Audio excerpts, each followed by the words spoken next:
meron kang problema, ang utos pala, manalangin. Huwag kang mabalisa, sabi ng Diyos. Manalangin ka lang.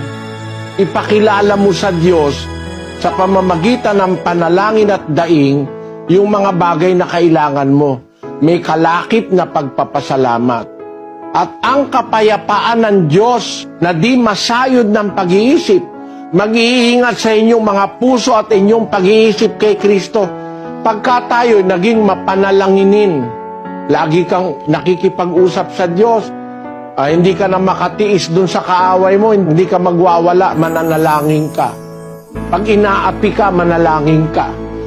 Pag may problema ka, manalangin ka. Sabi ng Biblia, sa pananalangin natin, ang Diyos pala, ang pangunahing iniingatan, puso't pag-iisip. Hindi ka maluloko eh. Hindi ka madidepress. Meron mga tao na didepress, nagpapakamatay eh. Pero ang isang tapat na lingkod ng Diyos, hindi ka madidepress. Kahit maraming problema, hindi ka madidepress.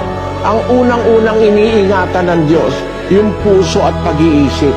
Ang kailangan lang, huwag kang mawawalan ng tiwala sa Diyos.